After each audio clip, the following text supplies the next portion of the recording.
The DJI FPV is a true hybrid. Not only is DJI's newest drone a high-speed, low-latency FPV racer, it also functions as a conventional drone, capable of shooting high-res pictures and video up to 4K 60. In my opinion, this is by far the best-looking drone DJI has released. The package also includes everything you need to fly out of the box. This was the biggest selling point for me. I didn't really want to deal with sourcing parts, soldering motors, beta software, and the whole DIY aspect of freestyle FPVs. That just doesn't appeal to me. If this is your first introduction to FPV, this might be the one for you. As far as build quality goes, it's made mostly of plastic, including the arms, the landing legs, just about everything, which makes it prone to damage but also repairable. Speaking of weight, it comes in at 795 grams, which is on the heavier side compared to most FPV drones of this size. Many parts on the drone are removable with the included Allen key, minus the primary arms. Here are some of the main features. It has a flight speed of up to 87 miles per hour. The flight time is up to 20 minutes. It transmits video from up to 6.2 miles away, and there's 3 different flight modes. Obstacle sensing is only available in N or normal mode. Emergency brake and hover, this is a really nice safeguard feature. Oh, nice, that's great. It can get you out of some pretty tricky situations.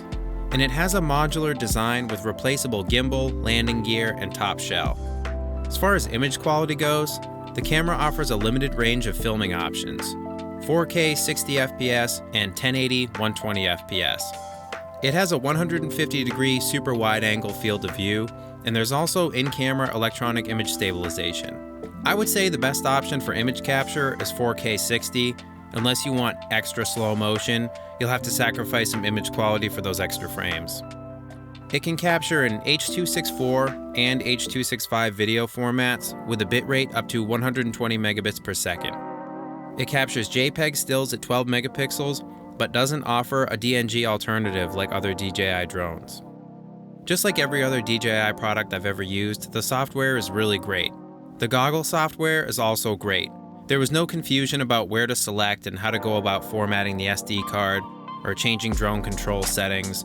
DJI has also released a new controller for the FPV, which is roughly about half the size of the standard FPV controllers. This controller has all the main features you'd expect from previous DJI controllers, in addition to that hover and brake button. Pause and hover in any mode if necessary, even if the drone is upside down. That's a pretty nice feature. As far as battery life is concerned, if you're flying in normal mode, DJI claims you'll get about 20 minutes of flight time per battery. The batteries have smart charge technology, which allows you to charge them insanely quickly. If you have a few spare batteries and can charge on the go, you'll be fine. Overall, I would say this is a pretty exciting drone. It's definitely a hybrid tool or a beginner FPV. The goggles are by far the best part of the whole package.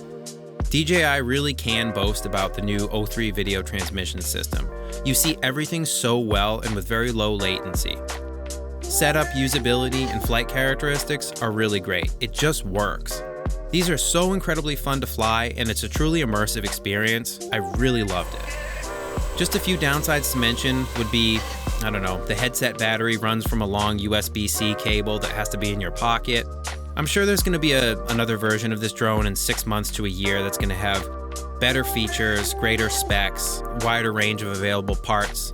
This is definitely an interesting drone, worth checking out if you have the interest in FPV, but you just don't want to deal with the DIY aspect of it all. I hope you guys liked my first impression of the new DJI FPV, and thanks for watching.